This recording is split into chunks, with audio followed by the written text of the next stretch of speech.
इस डीएल की वजह से डायरेक्शन ये होगी और मैग्नीट्यूड डी भी मान लेते हैं। तो इस डीएल की वजह से डायरेक्शन ये वाली होगी और मैग्नीट्यूड भी इसी के इक्वल डी भी होगा।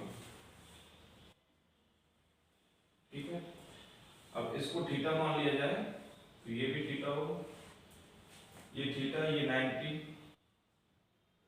अच्छा, इस कंपोनेंट लेने के लिए क्या करते हैं हम, एक वर्टिकल लाइन ड्रॉ कर लेते हैं।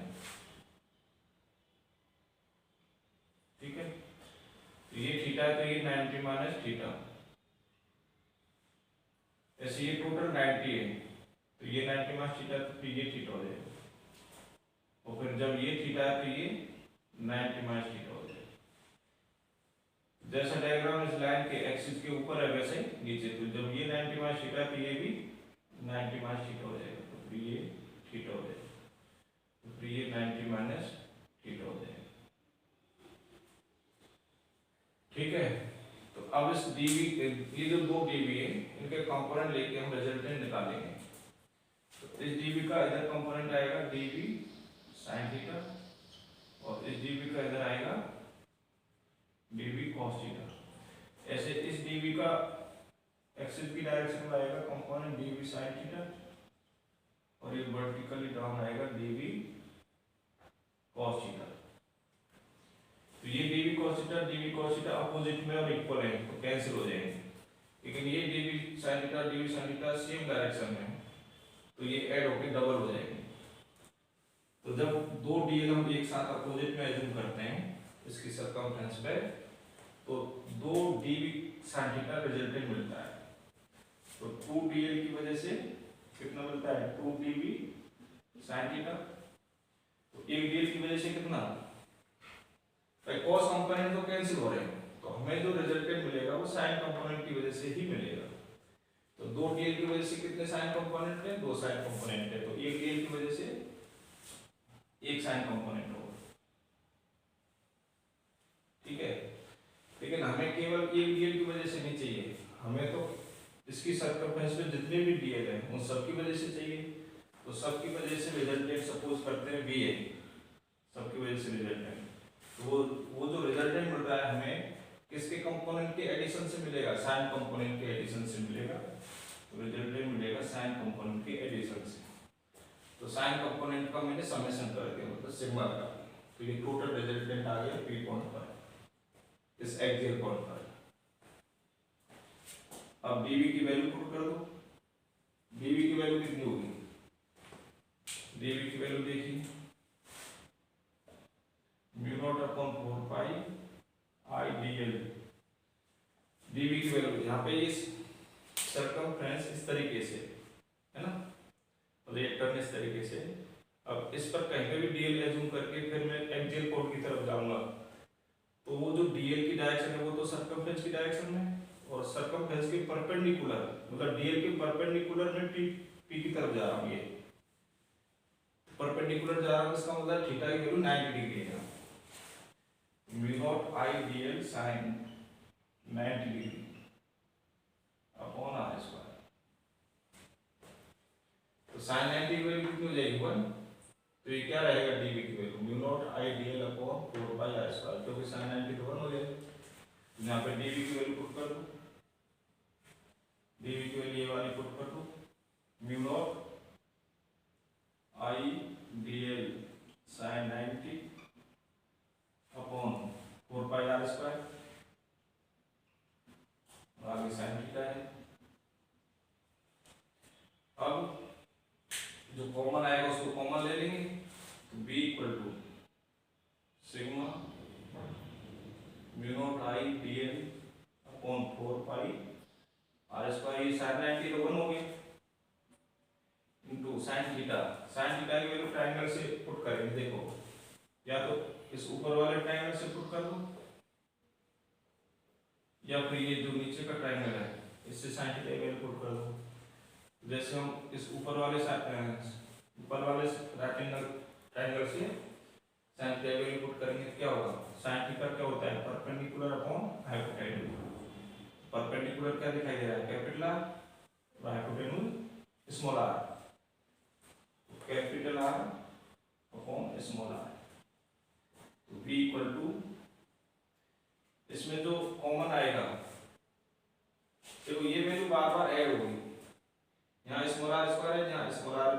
जाएगा, स्मॉल आर क्यू बन जाएगा, बार बार ऐड होगी सिग्मा में। जैसे ये एक डीएल की वजह से, दूसरी डीएल की वजह से भी इतना, तीसरी डीएल की वजह से भी इतना, बार बार ऐड क्यों होगी? क्योंकि सभी डीएल में करंट की डायरेक्शन सेम है, तो सभी की वजह से जो यहाँ पर मैग्नेटिक फील्ड आएगा वो सेम डायरेक्शन में आएगा, और साइन कंपोनेंट का एडिशन होगा, तो साइन कंपोनेंट सभी के एक्सियल डायरेक्शन में आएंगे, तो एक्सियल डायरेक्शन में सभी का मतलब ये सेम है तभी तो समेशन होगा, तो सभी के साइन कंपोनेंट की डायरेक्शन सेम है, इसलिए ये टोटल समेशन आ गया। अब इसमें जो कांस्टेंट है मतलब सभी के लिए जो इक्वल है, सभी डीएलओ के लिए, वो उसको कॉमन लेके बाहर निकालो तो mu not I capital R 4 pi r cube बन जाएगा नीचे, तो इसको बाहर ले लेते हैं common, R square R cube बन गया, और अंदर ब्रैकेट में समेशन होगा किसका, dl plus dl plus dl, इस तरीके से, और सभी डीएलओ के समेशन को एक साथ लगा देता हूँ सिग्मा डीएल, बाकी कॉमन की फॉर्मूला बाहर आके साथ।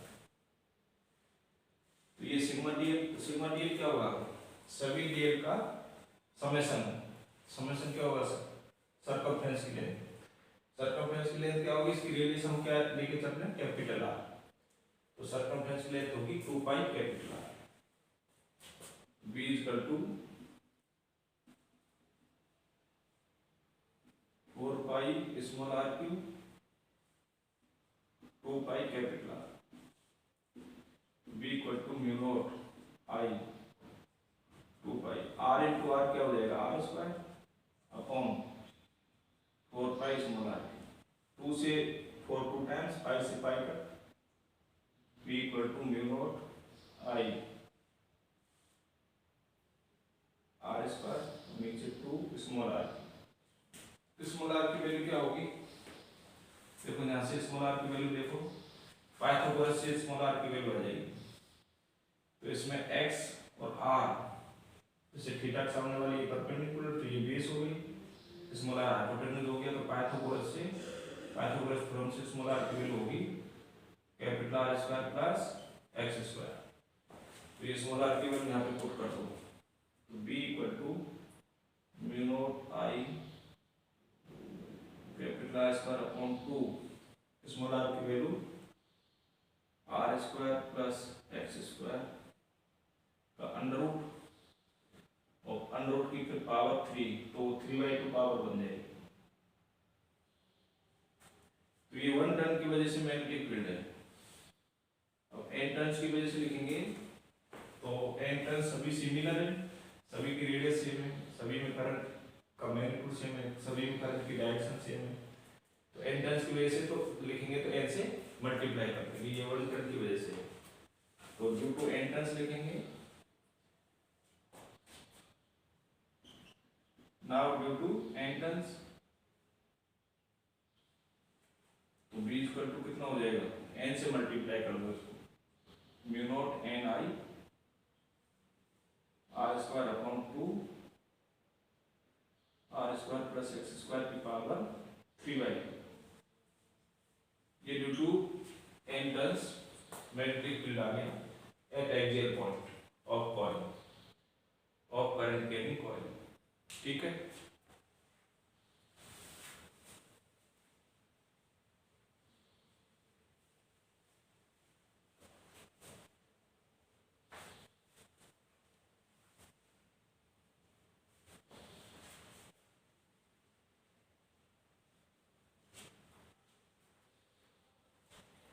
अब हम यदि कर्व ड्रॉ करें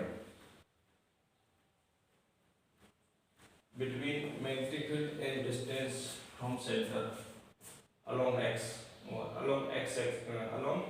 axis of coil, तो curve between B and x का नाम क्या है, distance of axial point from centre, distance of axial point from centre, B magnetic field है, B और x के बीच में यदि हम कर्व ड्रॉ करें तो ये कर्व आएगा, देखो यहाँ पर x की वैल्यू 0, इसका मतलब सेंटर पॉइंट, तो सेंटर पॉइंट पे हमने पहले निकाला था, कितना था सेंटर पॉइंट पे, ऐसे भी चेक कर सकते हैं, इसमें x की वैल्यू 0 रखेंगे, इसमें x की वैल्यू 0 रखेंगे तो 0 हो जाएगा, फिर r स्क्वायर का पावर 3/2, 2 से 2 कट तो r क्यूब, फिर ऊपर r स्क्वायर है, नीचे r क्यूब बनेगा तो नीचे r बन जाएगा, म्यू नॉट ni/2r आ जाएगा। तो इसमें x की वैल्यू 0 रखने पर कितना आएगा, म्यू नॉट ni/2r। तो ये सेंटर पॉइंट पे होगा, सेंटर पॉइंट पे मैग्नेटिक फील्ड को b नॉट से रिप्रेजेंट कर रहे हैं।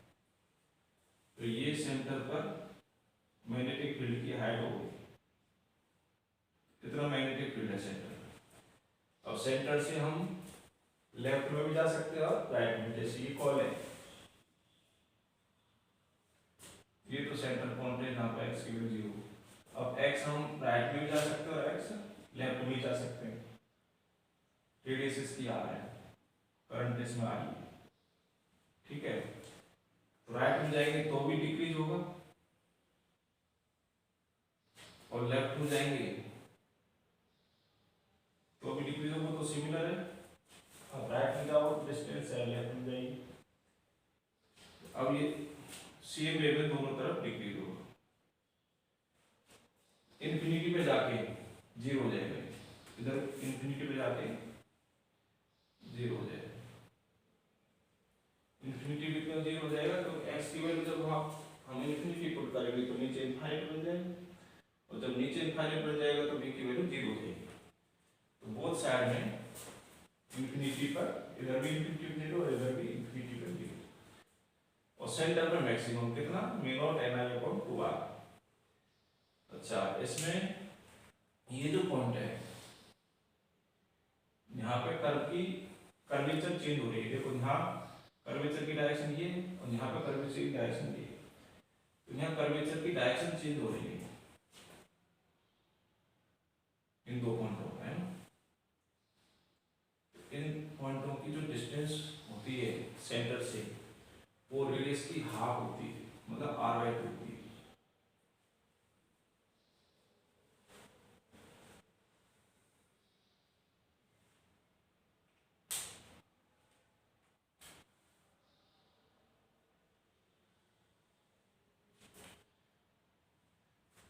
इन पॉइंटों को P और Q से डिनोट कर देते हैं।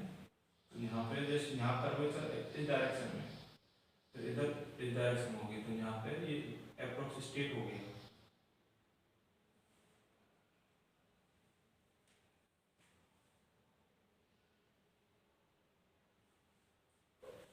दोनों तरफ x की वैल्यू, जैसे यहाँ x की वैल्यू r/2, यहाँ पे भी x की वैल्यू r/2। तो r/2 डिस्टेंस पर इस कर्व की कर्वेचर की डायरेक्शन चेंज होती है। इन पॉइंटों को P और Q कोण से डिनोट कर देते हैं, ठीक है। तो इन पॉइंटों पे जो स्लोप है, स्लोप कांस्टेंट हो गया, मतलब f स्टेट हो गया, स्टेट हो गया, इसका मतलब कांस्टेंट। तो dv/dx, dv/dx equal to constant.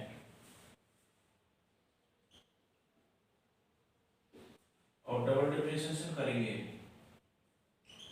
तो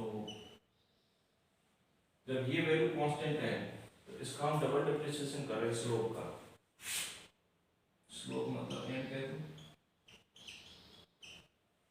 तो इस m का हम डबल डिफरेंशिएशन करेंगे at point P and Q, 4 point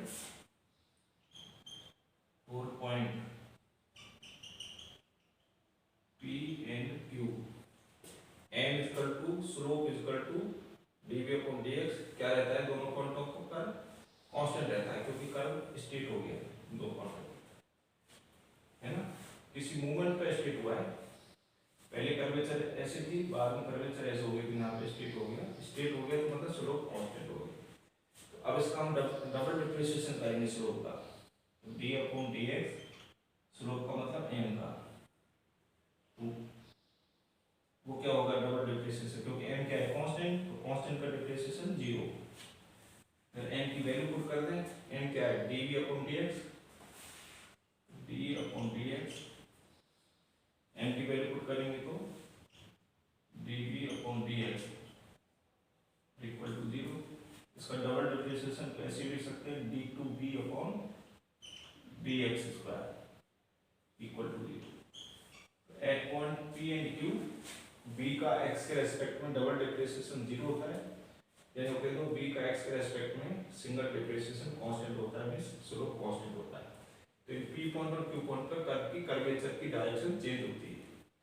ठीक है, तो ये कर्व आ गया between magnetic field B and distance x। Distance x centre से राइट की तरफ भी ले सकते हैं और लेफ्ट की तरफ भी ले सकते हैं। इस कर्व को भी ध्यान रखना है। इसके बाद में हम पढ़ेंगे हेल्महोल्ट्ज कॉइल। क्या पढ़ेंगे? Helmholtz coil.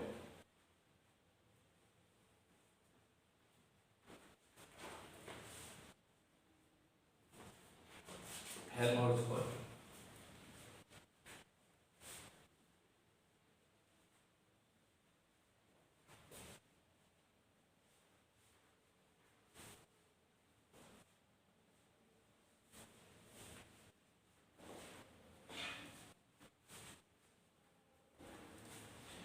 हेल्महोल्ट्ज एक साइंटिस्ट था। उस साइंटिस्ट ने दो कॉइल का अरेंजमेंट किया और उन दो कॉइलों के अरेंजमेंट में कॉइल्स के बीच का जो रीजन है, दोनों कॉइलों के बीच के रीजन में यूनिफॉर्म मैग्नेटिक फील्ड प्रोड्यूस किया। दोनों कॉइलों में सेम मैग्नीट्यूड की करंट फ्लो करके और सेम डायरेक्शन में करंट फ्लो करके। देखो क्या अरेंजमेंट है, उस अरेंजमेंट को क्या कहते हैं? Helmholtz coil. हेल्महोल्ट्ज कॉइल नाम से तो ऐसा लग रहा है जैसे एक कॉइल है, लेकिन वास्तव में इसमें दो कॉइल का अरेंजमेंट होता है। दोनों कॉइलें एकदम सिमिलर होती हैं, दोनों कॉइलों की रेडियस सेम होती है, आर होती है, दोनों की रेडियस सेम। दोनों कॉइलों में नंबर ऑफ टर्न्स भी सेम होते हैं, जैसे इसमें n है तो इसमें भी n। अभी डायग्राम में हमने एक टर्न को दिखाया है, बाकी दोनों में इक्वल नंबर ऑफ टर्न्स होते हैं। करंट की डायरेक्शन भी दोनों में सेम होती है, करंट का मैग्नीट्यूड भी दोनों में सेम होता है, और इनके सेंटर की जो डिस्टेंस होती है, जैसे इसका सेंटर हम O1 मान लेते हैं, इसका सेंटर O2 मान लेते हैं। इनके सेंटर्स के बीच की जो डिस्टेंस है वो भी सेम होती है, वो रेडियस के इक्वल होती है। कितनी? रेडियस के इक्वल। और ये दोनों के सेंटर को जोन करने वाली एक्सिस होगी। इसका मतलब एक्सिस भी दोनों की सेम है, तो इसका मतलब दोनों कॉइल कोएक्सियल होती है। तो देखो क्या दिखाई दे रहा है आपको? दोनों में नंबर ऑफ टर्न सेम, दोनों की रेडियस सेम, दोनों में करंट की डायरेक्शन सेम, दोनों में करंट का मैग्नीट्यूड भी सेम, और दोनों के सेंटर्स के बीच की डिस्टेंस उनकी रेडियस के इक्वल होती है।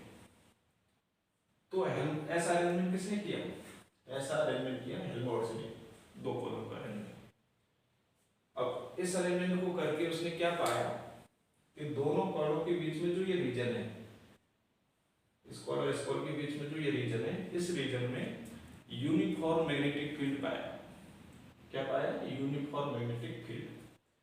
उस मैग्नेटिक फील्ड की वैल्यू कितनी होती है, उस वैल्यू को हम फाइंड कर सकते हैं। देखो जैसे दोनों का जो मिड पॉइंट है सेंटर पे, एक्सिस पे, तो इस पॉइंट को P से डिनोट कर देते हैं। ये मिड पॉइंट है P, एक्सियल पॉइंट है दोनों। इस P की डिस्टेंस इससे भी कितनी होगी? R/2। इससे R/2 और इससे भी R/2, क्योंकि मिड पॉइंट है। टोटल डिस्टेंस बीच की R है, और ये P पॉइंट एक्सियल पॉइंट है और मिड पॉइंट है दोनों का। R/2 इससे होगी और R/2 इससे होगी। इसका मतलब P पॉइंट पर जो मैग्नेटिक फील्ड होगा, इसकी वजह से यदि V1 मान लेते हैं तो इसकी वजह से भी मैग्नीट्यूड V1 होगा, मैग्नीट्यूड, और डायरेक्शन भी सेम होगी। क्यों होगी? क्योंकि दोनों में करंट की डायरेक्शन सेम है। तो जैसे इसमें करंट की डायरेक्शन ये है, तो अंगूठा मैंने ऐसे रखा, तो P पॉइंट पे मुझे ले जाऊंगा खटखटाने के लिए, तो एक्सिस की डायरेक्शन लेफ्ट की तरफ आएगी, एक्सिस पर लेफ्ट की तरफ खटखटाएगी उंगलियां। ऐसे इसमें भी करंट की डायरेक्शन सेम है, तो अंगूठा इसमें करंट डायरेक्शन रख के पी पॉइंट पे फिंगर से में खटखटाऊंगा तो लेफ्ट की तरफ खटखटाएगा। तो दोनों की वजह से खटखटाने की डायरेक्शन थंबकोन करंट की डायरेक्शन रख के चेक करते हैं तो लेफ्ट की तरफ आएगा। तो दोनों का जब मैग्नेटिक फील्ड सेम डायरेक्शन में है तो जो नेट मैग्नेटिक फील्ड है, रिजल्टेंट मैग्नेटिक फील्ड है, वो दोनों का एडिशन हो जाएगा दोनों की वजह से। तो एक की वजह से V1 मानेंगे तो दूसरी की वजह से भी मैग्नीट्यूड V1 होगा, क्योंकि दोनों से डिस्टेंस सेम है r/2। तो पहले इसकी वजह से हम V1 मान के P पॉइंट पे F point P magnetic field due to first coil, इस लेफ्ट वाली कॉइल से देखें F point P magnetic field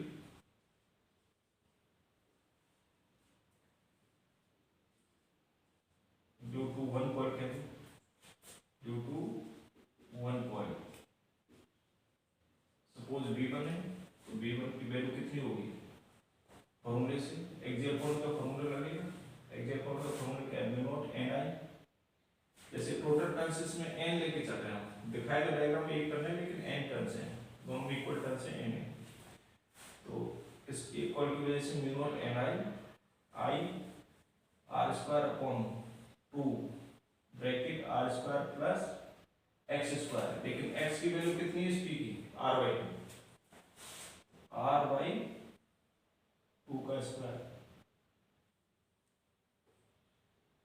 फिर होल पावर 3/2। ठीक है, ये कितना आएगा, r/2 का स्क्वायर करेंगे तो r²/4, तो 4 LCM, तो 4 और 1 5, ये V1 आ जाएगा आपका μ0 Ni r²/2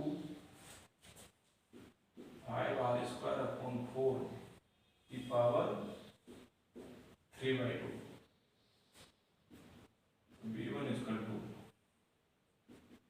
μ0 Ni r²/2, ये 3/2 पावर है, एक तो पूरी मतलब 5r²/4, एक तो दूसरा under root 5r²/4। V1 equal to μ0 Ni r²/2 को 2 से 4 2 टाइम्स कट हो जाएगा, 5r²/2, ये अंडर रूट 5 r² का अंडर रूट r आ जाएगा, नीचे 4 का अंडर रूट 2, तो 2 को जब 4 ऊपर जाएगा।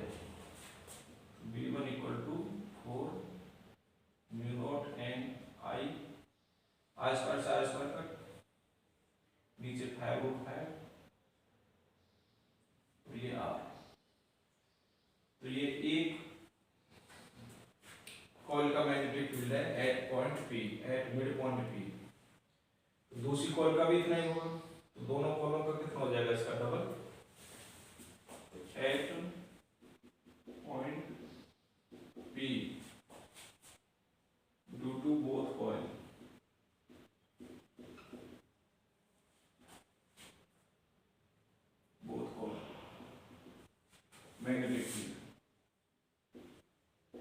Magnetic field at point P due to both coil, दोनों कॉइलों की वजह से सपोज BP है, P पॉइंट पे P, इसका डबल हो जाएगा। तो डबल कितना हो जाएगा, 4 की जगह पे 8 हो जाएगा, डबल करेंगे 8 μ0 Ni/5/5 r।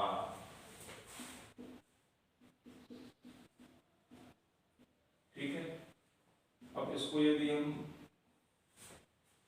V0 की टर्म में चेंज करें, किसी एक कॉइल का उसके सेंटर पे V0 सेंटर पे कितना होता है, μ0 Ni/2r, तो उसमें कन्वर्ट करें तो कैसे करेंगे, देखिए μ0 Ni/r, तो ये है, नीचे मेरे को 2 लगाना है, तो 2 से ऊपर नीचे मल्टीप्लाई कर लेता हूं, तो किसी एक कॉइल के सेंटर पे उसकी एक की वजह से ये, इसको हम सेंटर पे magnetic field B naught, Vp equal to a to the 16 upon 5/5, ठीक है। अब 16 में हम 5/5 से डिवाइड करेंगे तो कितना बनेगा, ये आएगा आपका 1.432, कितना आएगा, 16 को 5/5 से डिवाइड करते तो 1.432 आएगा। इसका मतलब पी पॉइंट पे जो मैग्नेटिक फील्ड है वो इतना होता है, जिसमें बी नॉट की वैल्यू क्या है, बी नॉट की वैल्यू Ni/2r है। अच्छा, तो जितना पी पर होता है ना उतना ही सभी पॉइंट पर होता है। इन दोनों पॉइंट्स के बीच में जितने भी पॉइंट्स हैं इस रीजन में, उन सभी पर पी के इक्वल मैग्नेटिक फील्ड होता है, मतलब यूनिफॉर्म होता है। तो दोनों पॉइंटों के बीच में जो यूनिफॉर्म मैग्नेटिक फील्ड है जिस उसकी वैल्यू ये होती है, ये आप याद कर सकते हो। तो इस अरेंजमेंट को क्या कहते हैं, हेल्महोल्ट्ज कॉइल। तो हेल्महोल्ट्ज कॉइल क्या काम आती है, वैसे तो ये दो कॉइल है लेकिन नाम हेल्महोल्ट्ज कॉइल, नाम से ऐसा लगता है जैसे एक कॉइल है, लेकिन वास्तव में ये दो कॉइल का अरेंजमेंट है। ये अरेंजमेंट क्या काम आता है, दोनों कॉइलों के बीच में यूनिफॉर्म मैग्नेटिक फील्ड प्रोड्यूस करने के काम आता है। उस यूनिफॉर्म मैग्नेटिक फील्ड की वैल्यू ये होती है, ये फॉर्मूला होता है, इसको आपको याद रखना है, ठीक है बच्चों। इसके बाद कल करते हैं।